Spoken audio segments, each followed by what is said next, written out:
Sobre lo que decías del centésimo mono, bueno, no exactamente esto, pero está muy relacionado. Se sabe desde el punto de vista histórico que las grandes revoluciones no las hacen las masas, sino una masa crítica. Es decir, un pequeño grupo de personas que logran que la gran masa finalmente provoque una revolución.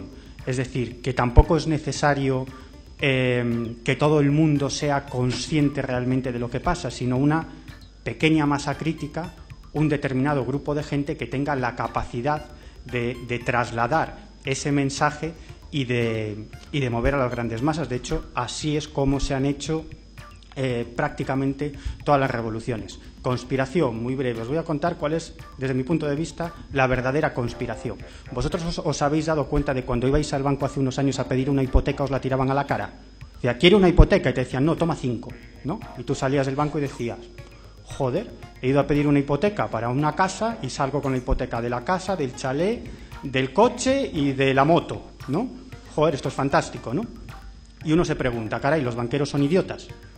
Resulta que estaban dando hipotecas a diestro y siniestro sabiendo que la gente no la iba a poder pagar, ¿no? Es que eran tontos, no. Es que el negocio era otro, en el mercado de derivados. Es decir, yo, banquero, tomaba tu hipoteca, la tuya, la tuya, la tuya, y hacía un paquete de 10 hipotecas que tenía un valor, imaginaros, de 2 millones de euros. Y se lo vendía al banco B por 4 millones de euros. Y el banco B se lo vendía al C por 8 millones de euros. Y el C se lo vendía al D por 16 millones de euros. Y el D se lo vendía al E por 32 millones de euros. En el fondo lo que estaban haciendo es crear dinero de la nada. ¿Cuál era el beneficio? Cada una de esas operaciones generaba un beneficio para los que los llevaban a cabo, es decir, para los directivos, para los dueños, para los accionistas, etcétera, etcétera. Pero en el fondo era un dinero que no existía. Esto es una estafa piramidal, la típica estafa piramidal, pero a gran escala. Esto ha sido el gran pelotazo de la historia de la humanidad. Claro, ¿esto qué es lo que crea? Grandes riquezas para unos pocos que crean dinero de la nada y una burbuja prácticamente infinita que en algún momento tiene que reventar. Y reventó en el año 2008, pero reventó de una forma controlada. Decidieron que a quien le tenía que reventar esa burbuja era Lehman Brothers y a la mayor aseguradora del mundo, la AIG, ¿no? Y decidieron que ese era el modo de hacerlo. Cuando revienta y cuando surge la gran burbuja, eso estalla definitivamente, los gobiernos solo tienen dos opciones. O no hacer nada, con lo cual se cae el sistema financiero. Para los que habían llevado a cabo ese gran fraude les daba igual, ellos ya estaban forrados, habían dado el gran pelotazo en la historia de la humanidad, les daba igual.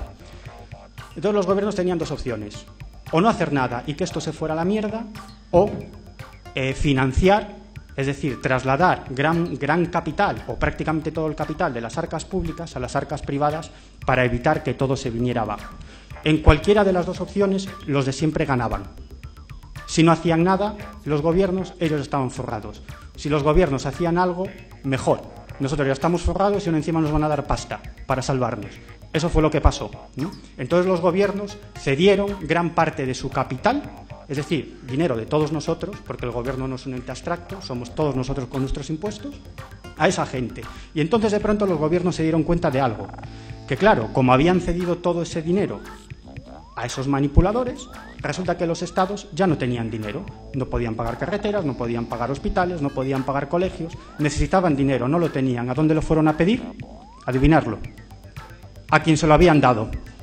Es decir, es fantástico. Es decir, yo te presto a ti, yo te regalo a ti 100 euros y de pronto digo, joder, no tengo para comer, necesito dinero. Y digo, ¿a quién se lo voy a pedir? Pues coño, a quien se lo he dado, ¿no? Y digo, oye, préstame 30. Y tú me dices, vale, te voy a dar 30, pero te voy a poner un interés del 30%, ¿no? Me debes 39, ¿no? Y eso es lo que ha pasado. Y ya la última fase es que como los gobiernos ya no pueden pagar la deuda impagable, es decir, el dinero que le han prestado a quien se lo regalamos, que es fantástica la historia, ¿no? Pues ahora la cuarta fase o la tercera fase ya es que grandes grupos de capital se están dedicando a comprar gobiernos enteros, países enteros, a privatizarlo todo. Esta es la gran conspiración. En este país se ha cambiado un artículo de la Constitución en una noche. Es decir, PP y PSOE llegaron a un acuerdo en una noche y cambiaron un artículo de la Constitución española, esa Constitución que es intocable, en el que decía que primero está el pago de la deuda y después todo lo demás. incluido sanidad, educación, etcétera, etcétera. No tenemos que irnos a ovnis, no tenemos que irnos a puertas dimensionales. Esto es la gran conspiración y la estamos sufriendo todos.